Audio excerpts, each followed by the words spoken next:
And it says the whole world would rise against it. Well, let me just tell you. What does it say? All that burden themselves with it shall be cut in pieces, though all the people of the earth be gathered together against it.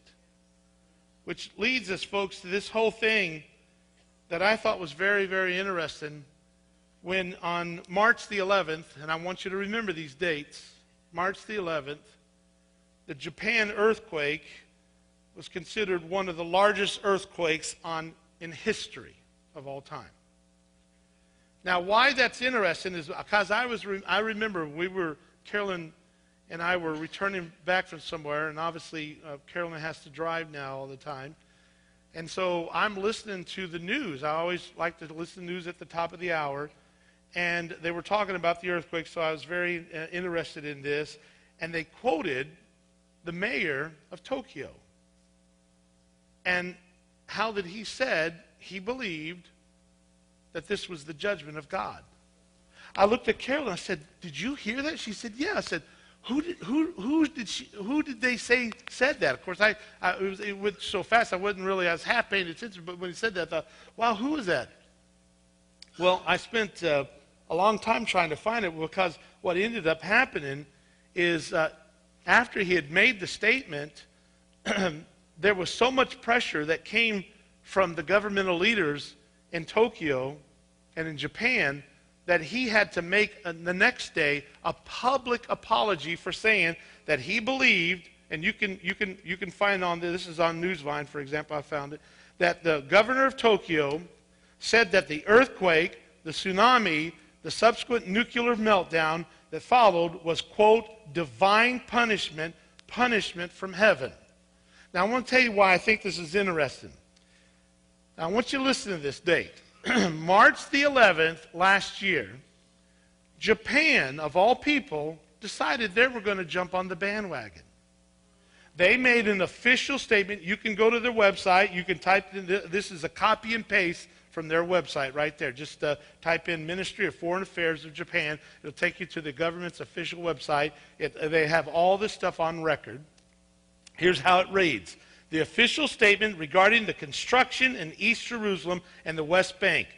It was made on March the 11th. Remember that date, 2010.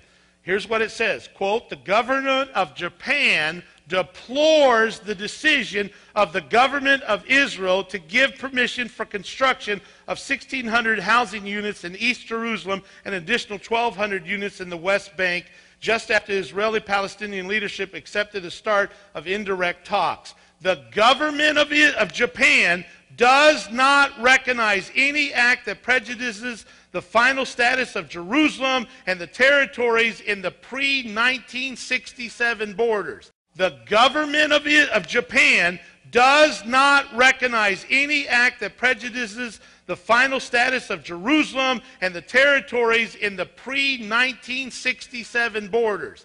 That was 1 year ago, folks, March of 2010.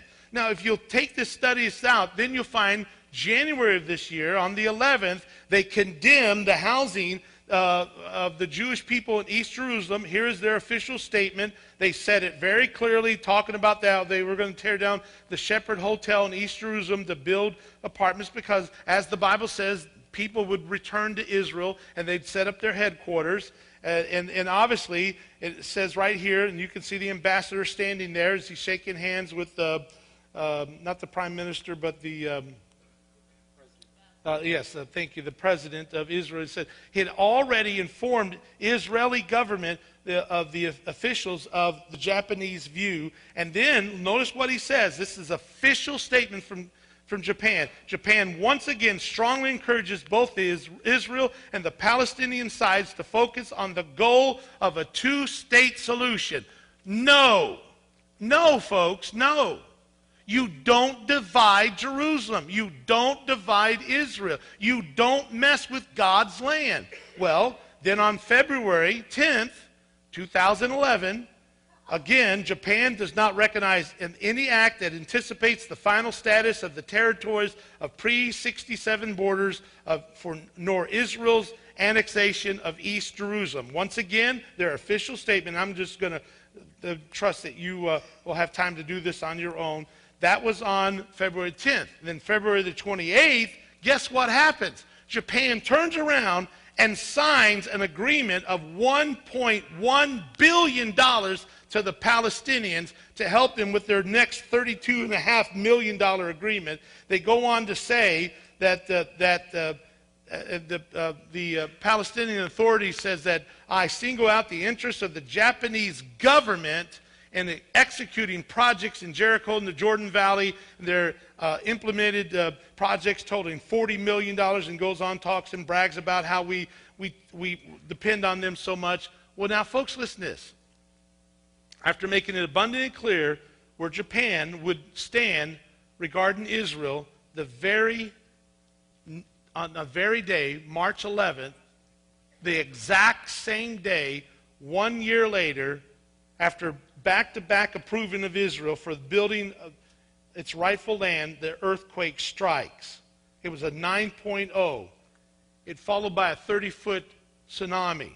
What was interesting, it was so powerful that it moved Japan's land 8 feet. God says, you want to move some land, dude? Okay, let's try it.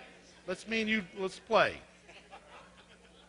Matter of fact, let's just shake the axis of the earth for a while. Okay? You want to talk this? I'll talk. Now, I want to tell you something, folks.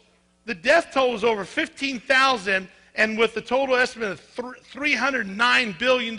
You want to help the Palestinians? You want to give them some money? Okay, we'll play that game too.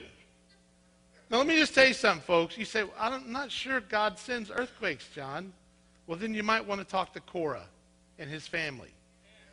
When they rose up against the children of Israel and said, you don't have any right. The Bible says the earth began to shake and opened up and swallow Korah and his whole family and shut back up on him. Who knows? I heard a guy tell me the other day, well, I don't think God sends earthquakes. I said, what about Paul and Silas when they're in the jail? And you remember the things fell off their arms and hands, and the doors open up? Well, I believe God made the chains fall off and the doors open, but I don't think he sent the earthquake.